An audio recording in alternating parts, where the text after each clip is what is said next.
Son las 8:06. Vamos inmediatamente con nuestro panel de conversación.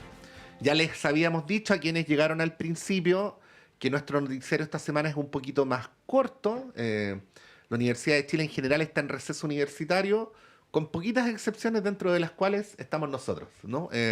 Pero por lo mismo estamos repartiendo los descansos con nuestro equipo que, como ustedes saben, se saca a la mugre. Así es que algunos están hoy, otros estarán mañana, y por eso nuestro noticiario es más cortito, y nuestro panel de conversación, que habitualmente es a las 8:30, va a ser a las 8 hoy día, mañana y el miércoles, y ya el próximo lunes volvemos con nuestro horario habitual.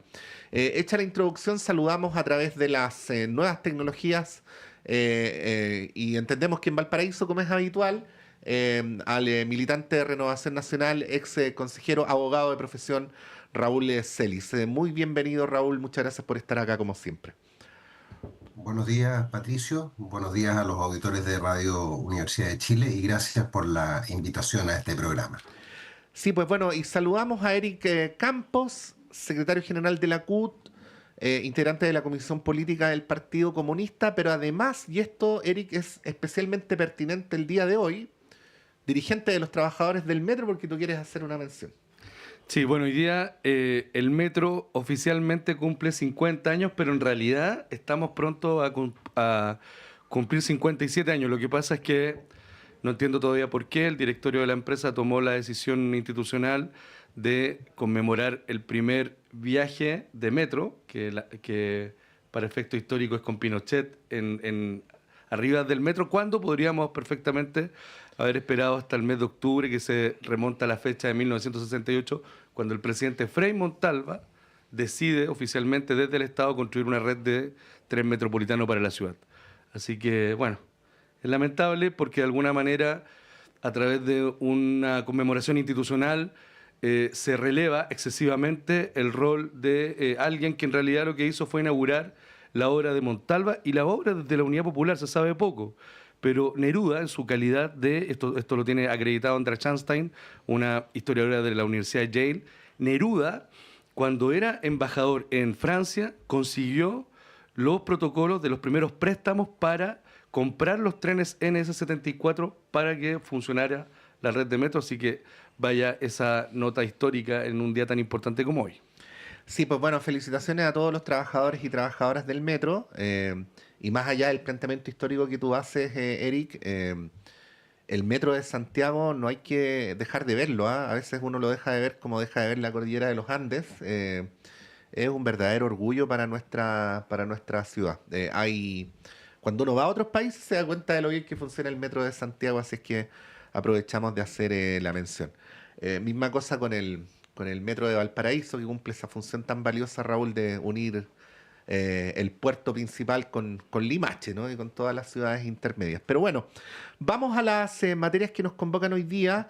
Y inevitable conversar sobre lo que fue probablemente la noticia política del fin de semana, la decisión del Tribunal Calificador de Elecciones de no validar la candidatura de Daniel Jadwe, con todas las connotaciones que tiene en sí misma respecto a la propia figura de Jadwe, respecto al Distrito 9, que se ha vuelto el emblemático.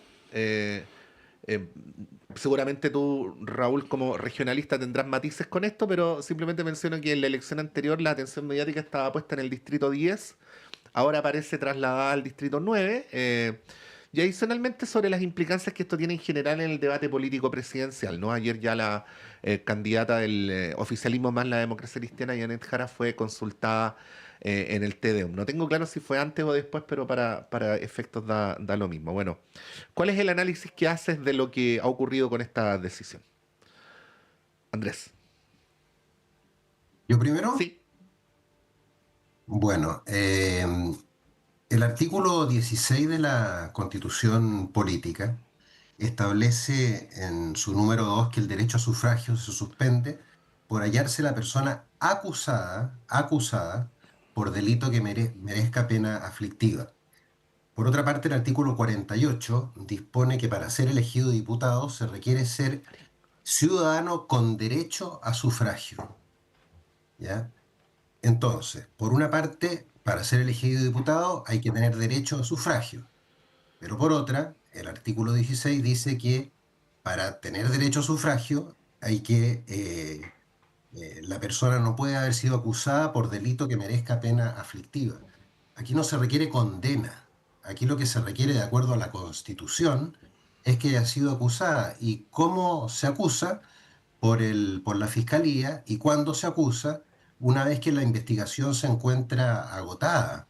O sea, cuando una persona que se encuentra formalizada, eh, respecto de ella, la Fiscalía ha agotado completamente la investigación y estima que existen antecedentes graves que justifican la acusación. O sea, ahí hay una juicio de valor por parte de la Fiscalía y que en consecuencia el asunto sea conocido por los tribunales correspondientes. En esto, Patricio, la Constitución es bastante clara. Y si yo revisaba las declaraciones de representantes de la democracia cristiana, del Partido Socialista, del Partido Radical, y todos estaban de acuerdo que el Partido Comunista jugó con fuego al momento de incorporar al exalcalde Jadwe en la lista de candidatos a parlamentarios. Los únicos que parecían disconformes en todo esto eran los miembros del Partido Comunista, con algunas excepciones, como la propia candidata Janet Jara. Entonces, aquí no hay una gran novedad, aquí hubo un riesgo que se advirtió desde el comienzo, de que existía un peligro que esta persona fuera excluida de poder ser candidato, así como lo existe respecto de el candidato Calisto en la región de Aysén, candidato a senador que fue excluido por Chile Vamos, pero quedaba por fuera. Sí, De modo que, ahí, sí, y un sí. agregado más, un agregado más, perdona Patricio, que leí por ahí que se discutía el tricel, este órgano tan, oiga, el tricel está compuesto por 5 miembros. Sí, 4 de esos miembros son ministros de la Corte Suprema de Justicia, y el quinto es un presidente o expresidente de la Cámara de Diputados o del Senado, que en este caso pertenece a una persona de centro izquierda. De modo que acusar de un sesgo político, histórico al Tricel, eso también me parece delicado, porque estamos hablando en el fondo de cuestionar a la Corte Suprema. Los 13 personas del Tricel que votaron en contra de, de- del exalcalde Jadwe, o a favor de que no fuese candidato, fueron ex ministros o sea, 3 ministros de la Corte Suprema. Mm. Solo me quiero valer, Raúl, de que tú eres el único de los tres que es abogado, para que nos puedas aclarar. ¿En qué dista la situación judicial de Daniel Jadwe de la de Francisco Pulgar y Miguel Ángel Calisto, que los dos fueron también mencionados, y cuyas candidaturas por el momento siguen vigentes?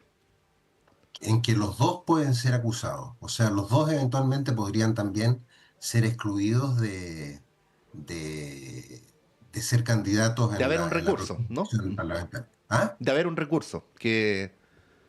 Lo que pasa es que todavía, en el caso de dos otras situaciones, no han sido acusadas, están formalizadas, están en proceso de investigación. Ujú. Pero desde el momento en que sean acusadas, y se agoten los recursos, por supuesto, lo que corresponde es que sean excluidas, al igual que pasó con el exalcalde Jadwe. Ujú. Pero aquí, yo insisto, el problema estuvo en asumir un riesgo alto por parte del Partido Comunista. Y esto en la Constitución es bastante clara. Si uno no está de acuerdo, si uno habla, por ejemplo, de la presunción de inocencia, bueno, cambiemos la Constitución. Pero la Constitución en esto es clara, que se encuentre acusada. Y esta norma responde a la lógica de la modificación del procedimiento penal, eh, donde se incorporó, por supuesto, el Ministerio Público, la Defensoría, y hay todo un sistema oral que reemplazó al antiguo sistema procesal penal que venía del siglo XIX. Ujú. Eric Campos. Sí, yo que está bien que se haga esta mención a que no somos todos abogados, porque yo creo que hay un debate que evidentemente la justicia o el tribunal zanjó respecto de los requisitos para diputados. Tú preguntabas por estos candidatos también al Parlamento. está también esta duda legítima que hay en la ciudadanía, bueno, ¿por qué incluso Meo, siendo acusado, podía ser candidato? Y evidentemente ahí seguramente los abogados nos van a explicar que los requisitos para ser presidente no son los mismos que para ser diputado, ¿no? Hay una diferencia ahí, seguramente nuestro contertulio la podrá precisar y aclarar, pero yo creo que de todas maneras acá hay una discusión que también, por cierto, es política, porque al menos a mí me parece, desde esta tribuna, que es injusto que una misma arquitectura jurídica permite y restringe a algunos ser candidatos y a otros no, cuando, entiendo, también debe considerarse a la base la presunción de inocencia. Yo creo que aquí también está por verse cómo conversa esta discusión jurídica y política con la Convención Americana de los Derechos Humanos, que entiendo que en el artículo 25 del Pacto Internacional de Derechos Civiles y Políticos se garantiza el derecho a ser elegido, sobre todo cuando no hay condenas a firme. Entonces, pero me parece que más allá de aquello, lo que está de fondo no es solo la injusticia de una resolución que uno podrá respetar, pero no por eso no la vamos a dejar de considerar que es injusta, porque contra Daniel Jadwe no hay ninguna condena. Ujú. Y además, respecto de los delitos que se le imputan, Daniel ha mostrado a todo el mundo, o a quienes se lo han requerido en la justicia, sus cuentas corrientes. Por lo tanto, acá hay una situación que, en mi opinión, lo que está ocurriendo es que se le está metiendo la mano a la urna, y en el Distrito 9, los comunistas pudiendo elegir dos, ahora posiblemente solo elijamos uno o no elijamos. Y uno no ve ese mismo trato en otras discusiones parecidas, quizás técnicamente y jurídicamente no iguales, pero resulta que Daniel Jadwe, todos sabemos lo que significa en materia política, sabemos lo que hizo en materia social respecto de la óptica popular, de la farmacia popular, de lo que hizo y tan importante esa política de vivienda que permite que la gente arriende según sus ingresos. Es decir, Jadwe se metió con industrias que en Chile están protegidas, y evidentemente que este es un fallo jurídico, pero que tiene, si no, no sería noticia, una alta connotación política. Sí, ¿cómo ponderas, Raúl, la interpretación que hizo ayer Bárbara Figueroa del tema, haciendo la siguiente correlación? ¿Ah? Esta presentación al Tricel, que es una apelación a la aceptación del CERVEL, la hace el abogado Marcelo Brunet, quien es de Renovación Nacional, al mismo tiempo que dos de los tres presidentes de Chile Vamos, que son Guillermo Ramírez y Juan Manuel Santa Cruz, concurren a competir en el Distrito 9 para finalmente llegar a la conclusión de que aquí hay una suerte de... Sería impreciso de mi parte la palabra operación, Raúl, porque Bárbara Figueroa no la usó, pero algo parecido, ¿no? Estrategia. Una estrategia, ¿no? Digamos que tiene por propósito que sea por secretaría, vamos a decirlo así, y no consultando a los habitantes del distrito, quienes deberían representarles en el Parlamento. Y apuntando a Chile Vamos directamente y muy en particular a Guillermo Ramírez. Mm. No, es imposible que haya existido una estrategia porque, a ver, nadie podía primero adivinar que iba a ser acusado dentro de este periodo el exalcalde Jadwe. Eh, Eso es una cosa, nadie puede adivinar cómo va a votar la Corte Suprema.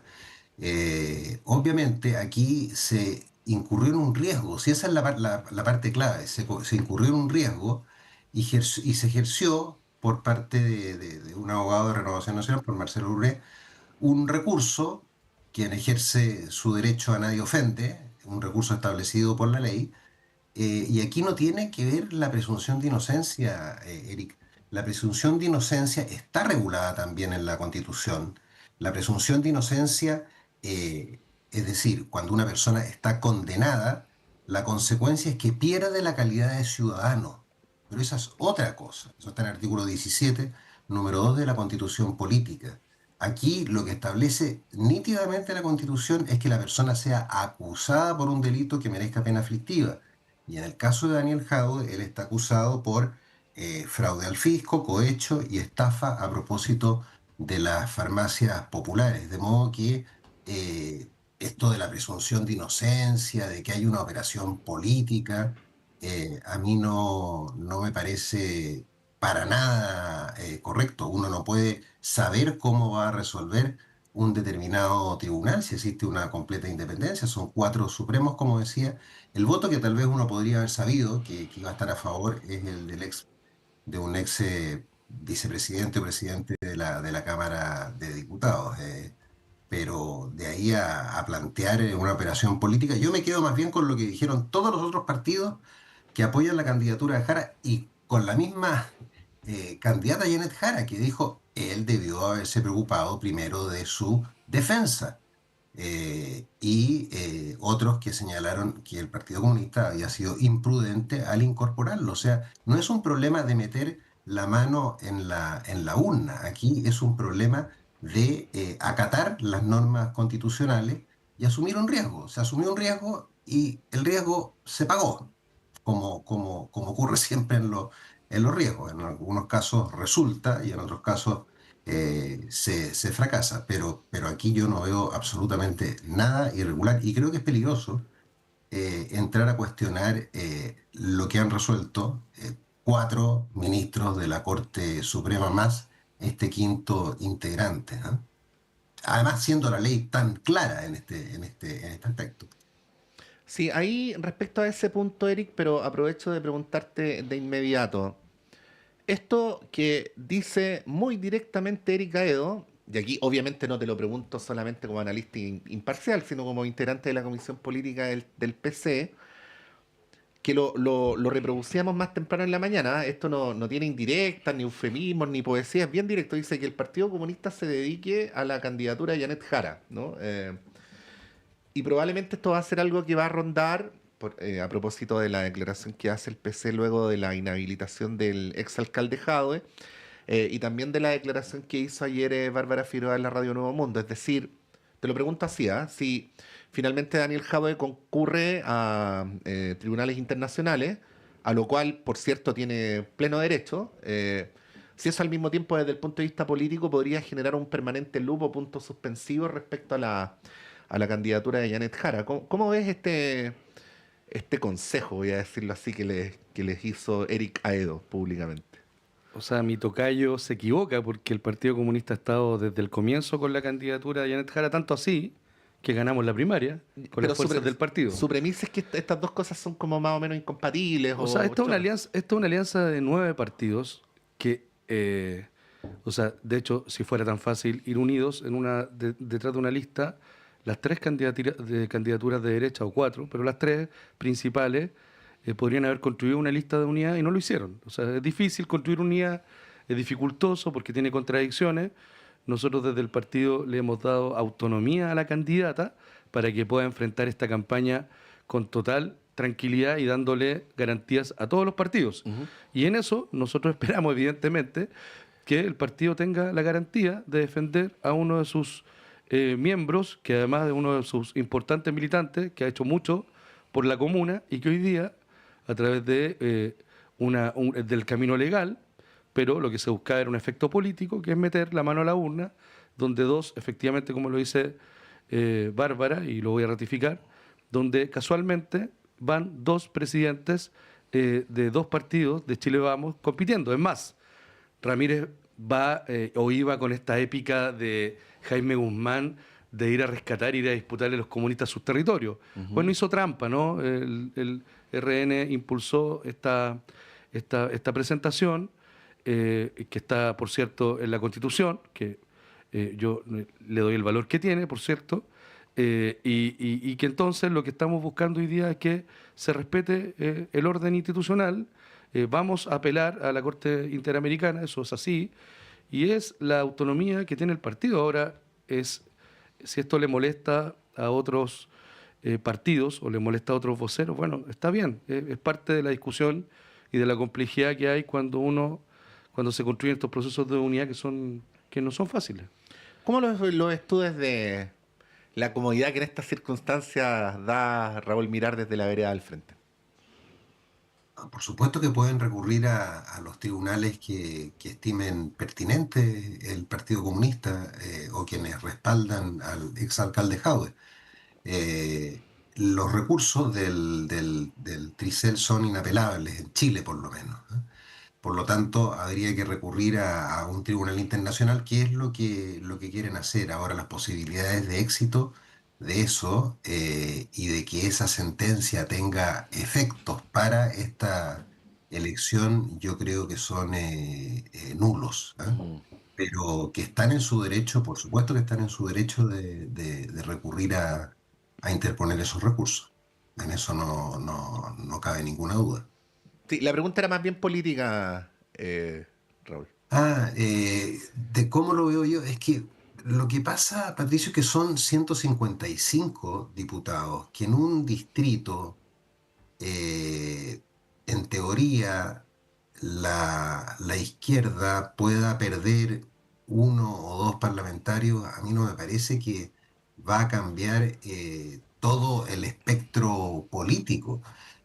Nosotros también hay casos de candidatos que a uno le hubiera encantado llevar y que sin embargo no, en definitiva no fueron. Yo no creo que uno de 155 vaya a cambiar el curso de la elección.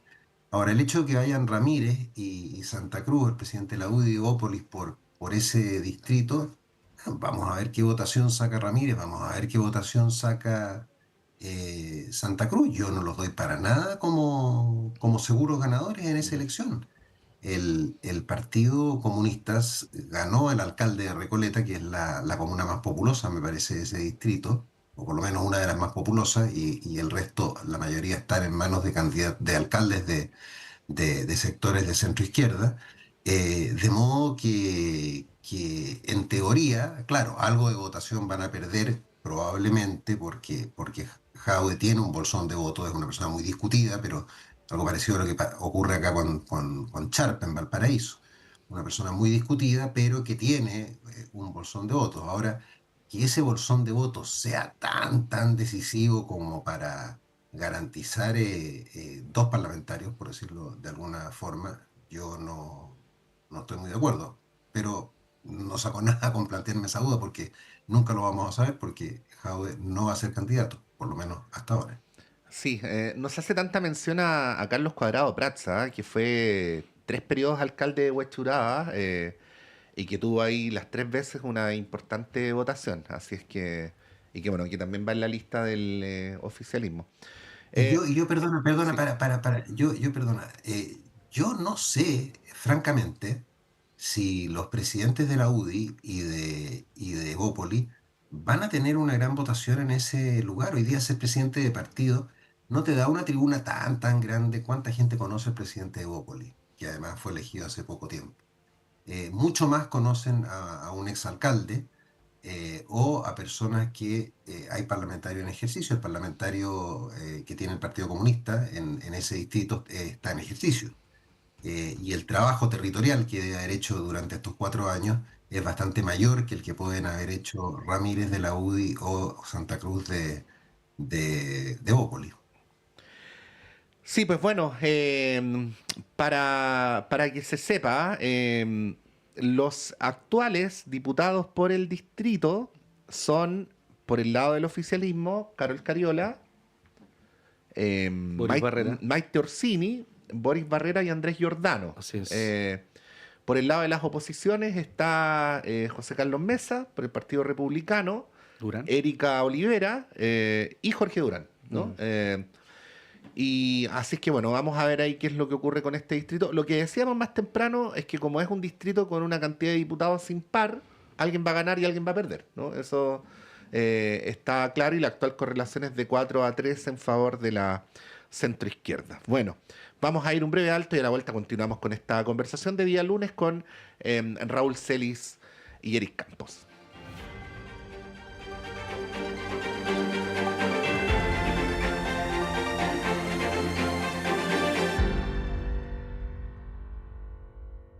La clase de marketing digital de hoy tendrá por tema identidad en Internet.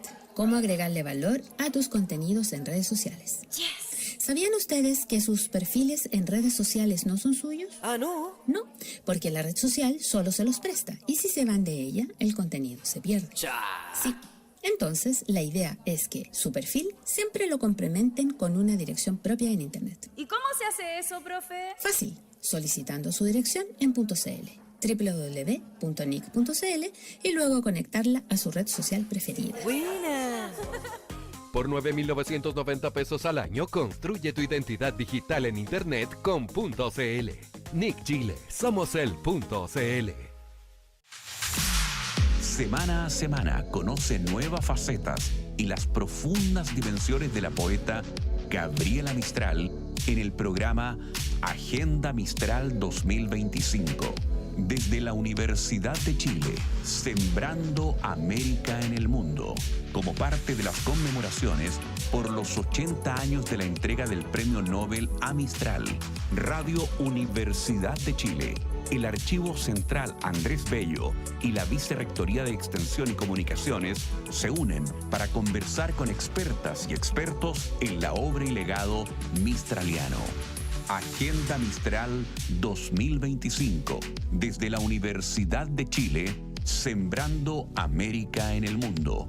Cada semana, los jueves a las 15 horas, por el 102.5 FM y en radio.uchile.cl.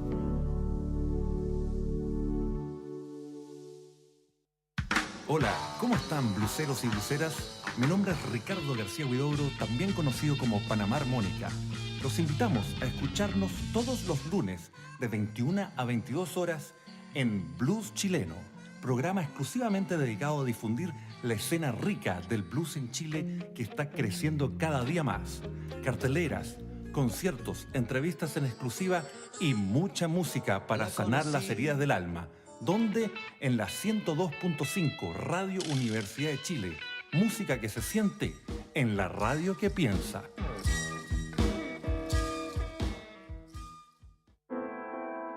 Hola, soy Javier Ibacache y les quiero invitar a escucharnos cada martes a las 22 horas a través de Radio Universidad de Chile en Tomar Palco, un programa que hacemos desde el Centro Cultural Seina para públicos emancipados, donde revisamos cada semana la actualidad cultural. Nos encontramos siempre los martes a partir de las 22 horas. La Voz de Enfermería, un programa que está destinado a dar a conocer la importante labor de las enfermeras en Chile. Somos los profesionales de enfermería de Clínica Indisa. Nuestro compromiso es tu salud. Día a día, cuidamos de ti desde la prevención hasta la recuperación. Formamos parte del Sindicato de Enfermería, defendiendo tus derechos como trabajador y garantizando tu bienestar. Edúcate y crece con nosotros porque tu salud es nuestra prioridad. Todos los lunes, desde las 17 horas, en el 102.5 FM y radio.uchile.cl.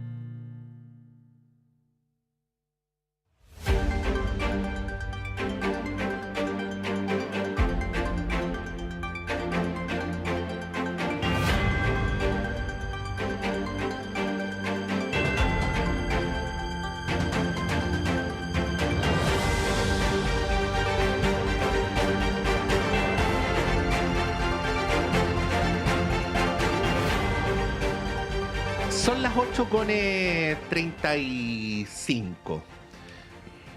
Estamos con Raúl Celis y con Eric Campos.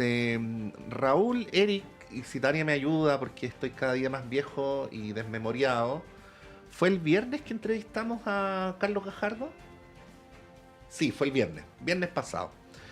Viernes pasado, Eric, Raúl, a propósito de su libro Somos tontos hasta las 12, que está desde hace varias semanas en el primer lugar además del ranking, y que es el libro, bueno, donde cuenta primero todas las dificultades que enfrentó como fiscal investigando los casos de financiamiento de la política, ¿no? Penta, Soquimich y Corpesca. Por supuesto, él está directamente vinculado con los hechos en la medida que parte de los chats entre el ex fiscal Guerra y Luis Hermosilla apuntaban a cómo se había sacado Gajardo de estas investigaciones. Y una de las cosas que planteaba Carlos Gajardo era su temor que, a propósito de la manera en que la institucionalidad chilena resolvía los casos cuando se trataba de personas más poderosas, se podía instalar la creencia de que hay una justicia para ricos y otra para pobres, ¿no? Y digo todo esto introductoriamente porque se ha conocido, según un informe de Carabineros, que el pasado 4 de septiembre Luis Hermosilla habría, por el momento, bueno, algunos medios hablan como una afirmación y otras como una hipótesis, ¿no? Pero el dato duro es que llegaron a buscarlo para hacer control de su arresto domiciliario y no salió nadie, ¿no? Bueno, y obviamente esto instala la pregunta primero respecto a qué está pasando con esta investigación y en segundo lugar respecto a cuál es el uso que se hace de estas medidas cautelares, que en el fondo igual son una suerte de beneficios carcelarios porque son mecanismos de reclusión alternativos al formal.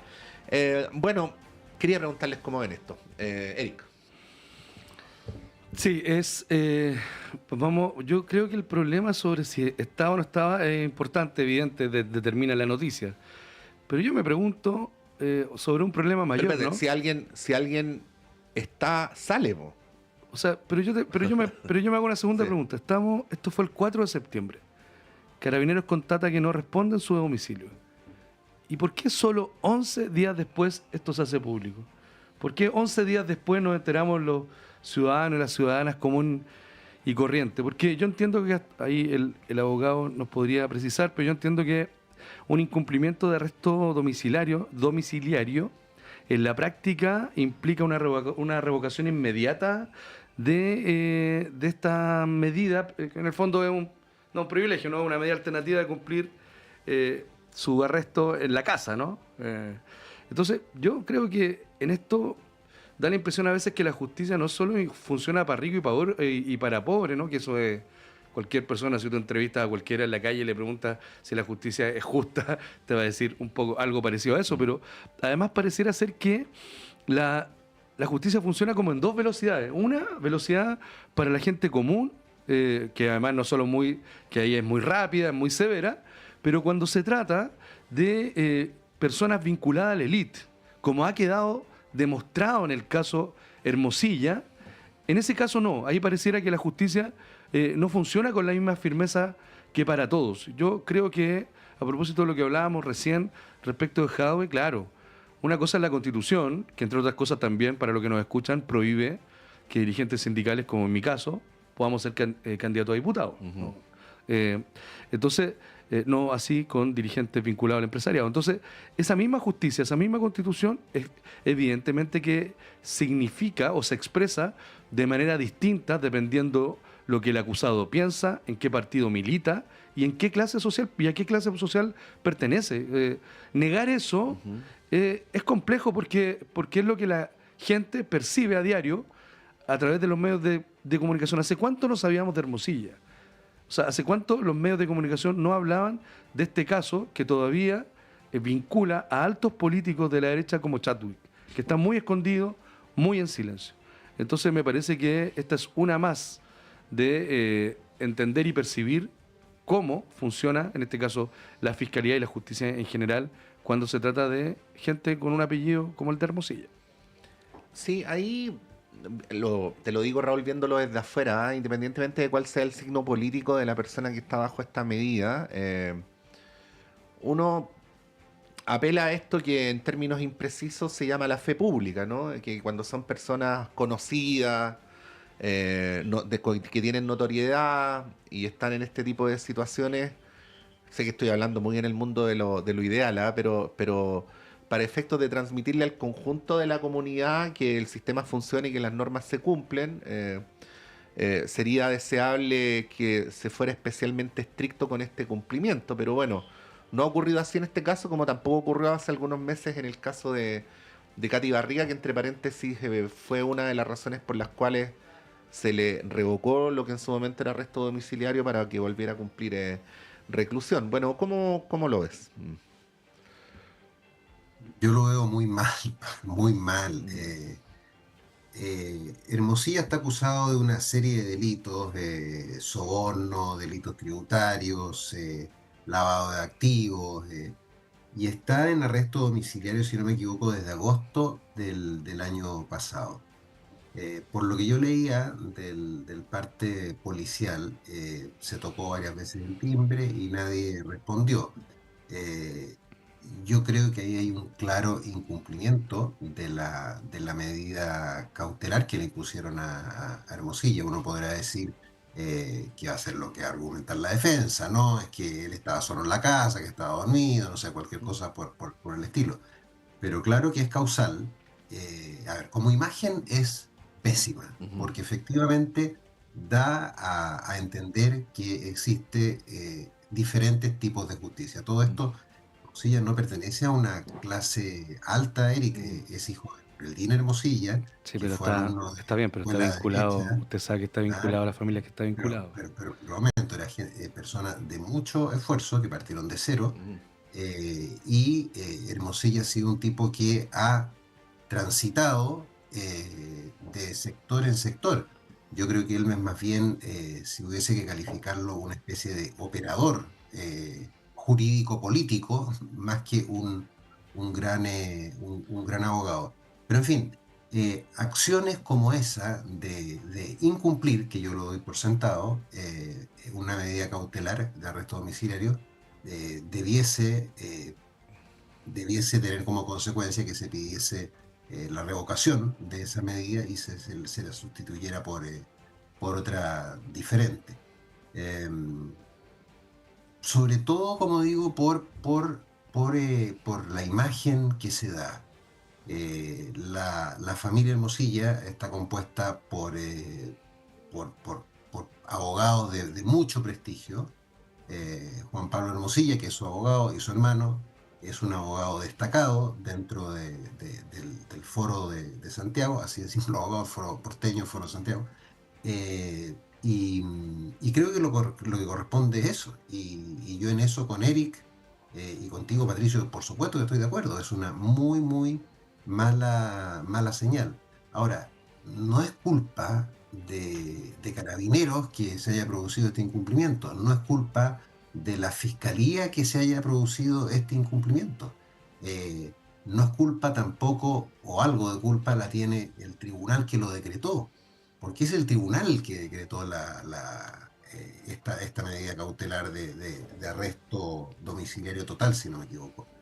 De modo que como que hay que ir separando aquí a las personas involucradas. ¿Qué lo quería yo si estuviera en el caso contrario, digamos, acusando o defendiendo a quienes fueron perjudicados por Hermosilla? Pediría la revocación del arresto domiciliario y su sustitución por prisión preventiva. Sería lo justo y lo correcto. Sí, obviamente. Obviamente que hay un incumplimiento y un incumplimiento especialmente grave dada digamos, la exposición de este caso y el precedente que trae como consecuencia. Hay que recordar, estaba pensando, hay 2 ministros que ya han sido expulsados del Poder Judicial por los chats de este señor. Ahora yo me pregunto... No es cualquier caso. No. Yo me pregunto si Jadwe, que está en una situación jurídica parecida, ¿no?, en arresto domiciliario, si Jadwe no sale al timbre de un carabinero, ¿cuántas horas o minutos se entera toda la ciudadanía de que incumplió esa medida?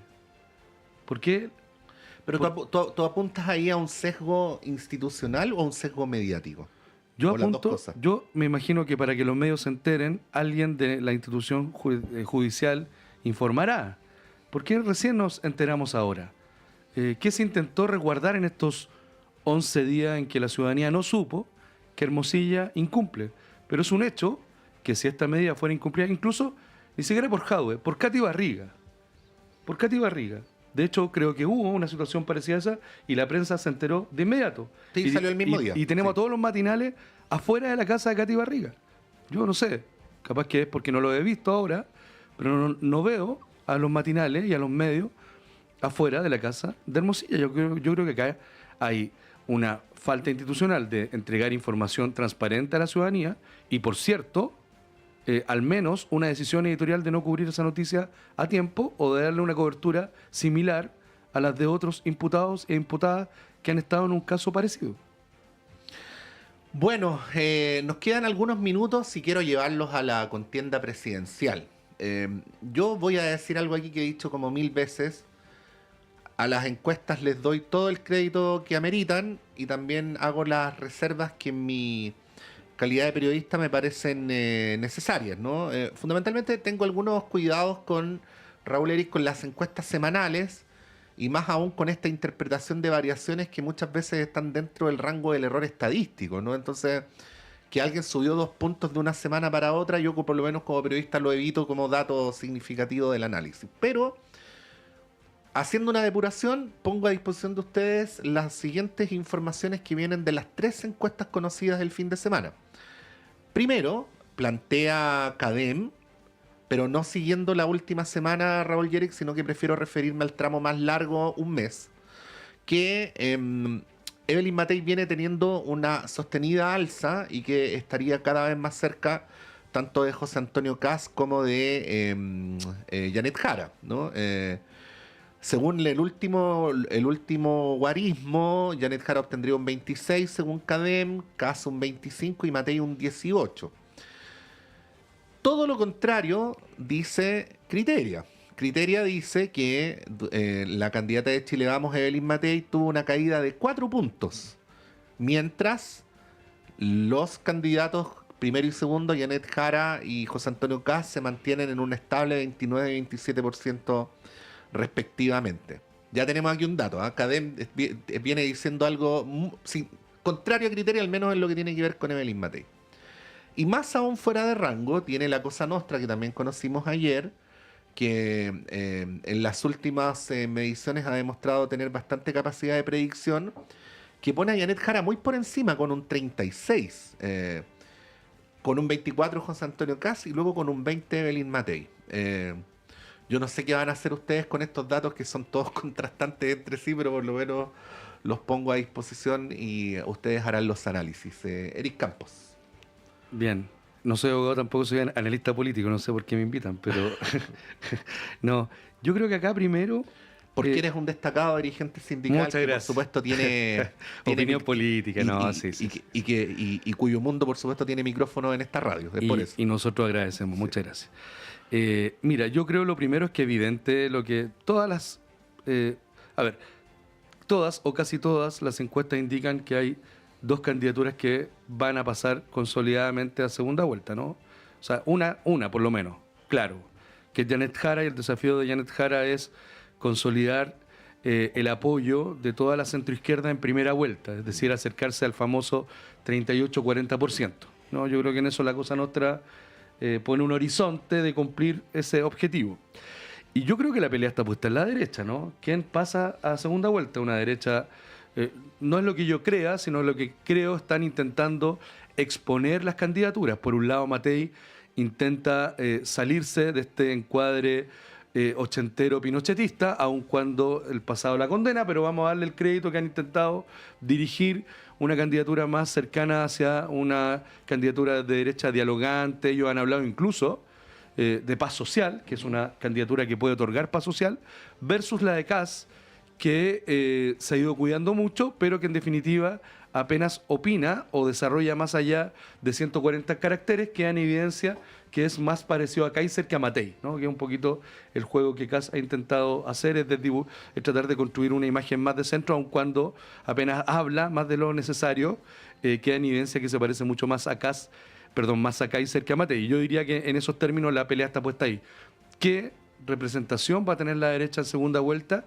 Y frente a entonces, ¿a qué escenario va a estar puesta la gente en segunda vuelta? Ahora, me parece que aquí lo sustantivo es que esperemos el desarrollo de la campaña. Yo entiendo que esta empieza el 17 de septiembre. Y ahí vamos a ver cómo se empiezan a desarrollar más bien las ideas de campaña. Hasta ahora hemos tenido debates respecto de declaraciones, de cómo han enfrentado los debates en televisión. Sin embargo, uno esperaría que abriéramos rápidamente pronto el debate programático. Algo se ha dicho respecto al gasto público y ahí Kast tiene que explicar cómo va a recortar, entre otras cosas, 6.000 millones de dólares del presupuesto nacional en 18 meses.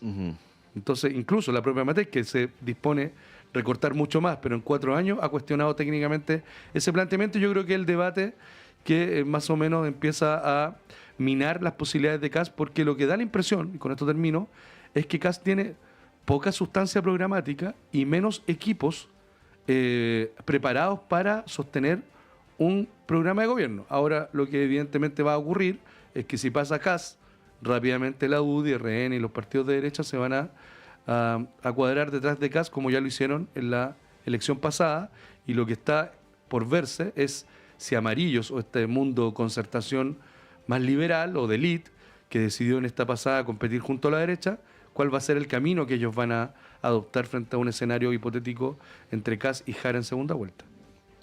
Raúl. Sí, de las encuestas que señalaste, Patricio, habría que agregar a Panel Ciudadano. Ajá. Panel Ciudadano dio a Kast con un 24%, igual que Jara. Kast perdiendo un 3%, Jara un 1%, Matei con 16%, perdiendo también un Sí. 2%, y a Kaiser con 10%. Black and White me la voy a saltar. Sí, Cadem también muestra en un tramo más largo una bajada de casta. Sí, lo agrego como un dato a lo que tú mencionabas de la última Sí, encuesta. Sí. yo tiendo a coincidir con Eric en varias cosas. Primero, lo que yo daría prácticamente por descontado al tenor de las encuestas, con las reservas que a uno le merecen, es que Janet Jara va a pasar a segunda vuelta. Eso creo que es indiscutible y probablemente pase a segunda vuelta con la primera mayoría. Las razones, bueno, son obvias. El gobierno tiene un respaldo duro de a lo menos un 30%.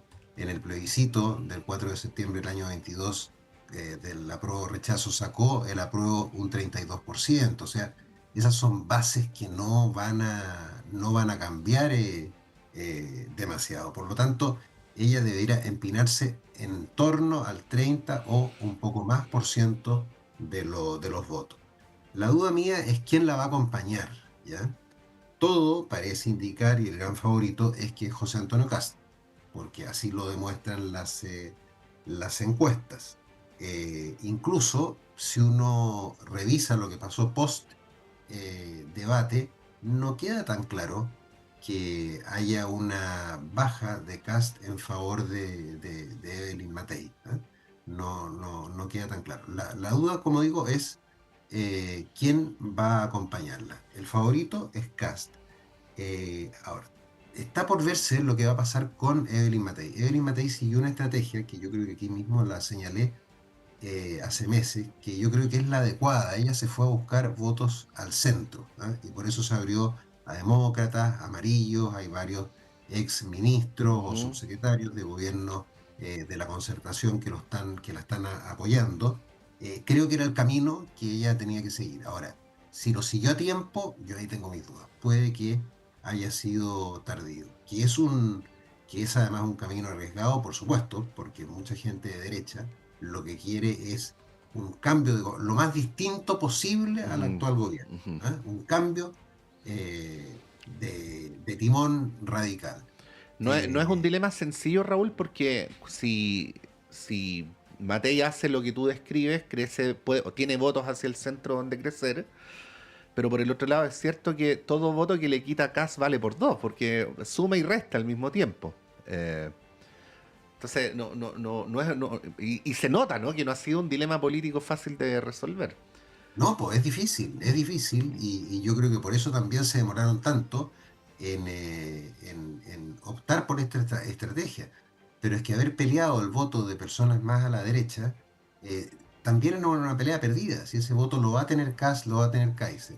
Entonces, primera opción que Evelyn Matei logre con esta estrategia dar vuelta a los números, cosa que yo veo difícil. Y la segunda posibilidad, que yo no la descartaría al 100%, es que Kaiser siga subiendo. A mí me parece que él tuvo, y si uno habla con gente de derecha, un buen desempeño en el debate. Y en la gran mayoría de las encuestas lo muestran en cuarto lugar, en algunas no muy lejos de Matei. Entonces se puede llegar a producir el siguiente hecho, que los tres lleguen muy parejos. muy parejo. Y lo de Kaiser sería porque por estrategia y por ser el primero, Kast estaría en una posición un poquito más prudente, tomando menos definiciones. ¿Tú Claro, crees? exactamente. Ya, y Exactamente. eso estaría beneficiando a Kaiser.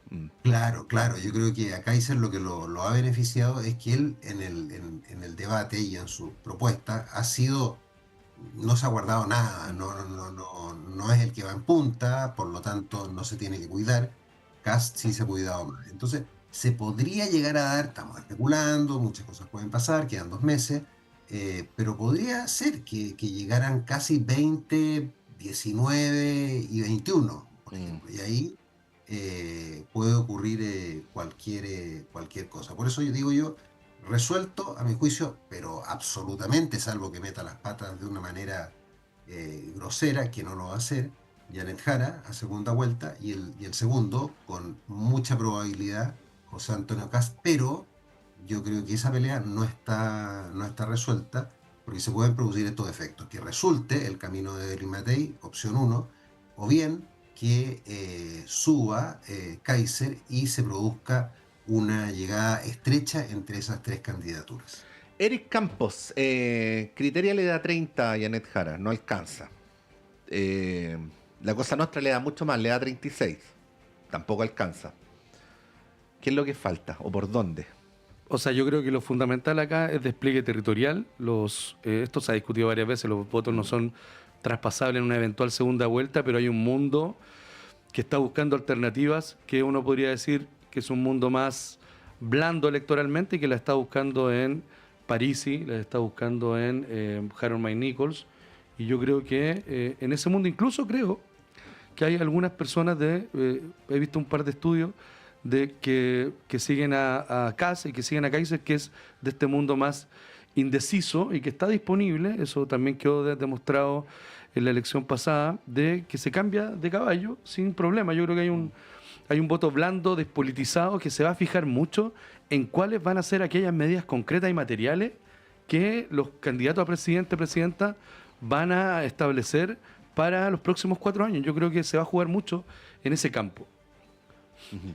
Bueno, estamos llegando al final del panel. ¿Puedo agregar una cosita? Sí, por supuesto, Raúl, adelante. A propósito, Patricio, de que no le alcanza a Jara. Efectivamente, la Cosa Nostra probablemente se va a acercar al resultado final. Yo creo que la Cosa Nostra hace una especie de sacar, digamos, toda la paja y poner en el centro la votación que puede llegar a obtener la centroizquierda, o sea, en torno al 38, yo creo que va a ser un poco menos, pero no le alcanza. Y yo creo que no le alcanza porque la gente va a votar por el cambio. Yo creo que aquí es un problema, Eric, de cambiar la dirección, la orientación del país. Y por eso que a mi juicio, sea Kast, sea Matei, no sé si Kaiser, la primera opción la tiene claramente la centro-derecha. Y los candidatos alternativos, por ejemplo, sí, van a crecer. Mayne Nichols puede que crezca algo, pero marginalmente. Y Parisi, yo creo que tenía una opción de crecer, pero en buena medida yo creo que se la puede haber farreado con la forma en que se presentó en el debate al interpelar a Evelyn Matei. Yo creo que eso fue un error grave que le va a costar caro en la elección. Sí, probablemente esa respuesta de Evelyn Matei, que igual fue un poco improvisada y no se le veía cómoda, fue como trató de salir del lío, ¿no? Pero bueno, esto que fue espontáneo y un poquito medio presionado, terminó resultando muy bien. Fue un knockout de vuelta. Sí, fue un knockout de vuelta a Franco Parisi. Raúl Celis, como siempre, un agrado, que tengas buenas fiestas, pásalo bien, descansa y nos encontramos a la vuelta. Muchas gracias. Don Eric Campos, misma cosa. Muchas gracias también, que lo pasen todo bien. Todo muy bien. Y felicitaciones nuevamente a los trabajadores y trabajadoras del metro. Muchas gracias, que estén muy bien. Bueno, nos vamos. Sigan, por supuesto, en la compañía de la Radio Universidad de Chile con nuestros programas habituales. En un ratito más tienen El Semáforo con Nicolás Rojas. Por supuesto, nuestros boletines horarios, nuestros programas habituales y a las 13 horas la segunda edición de Radio Análisis. Que estén muy, pero muy bien. El Departamento de Prensa de Radio Universidad de Chile presenta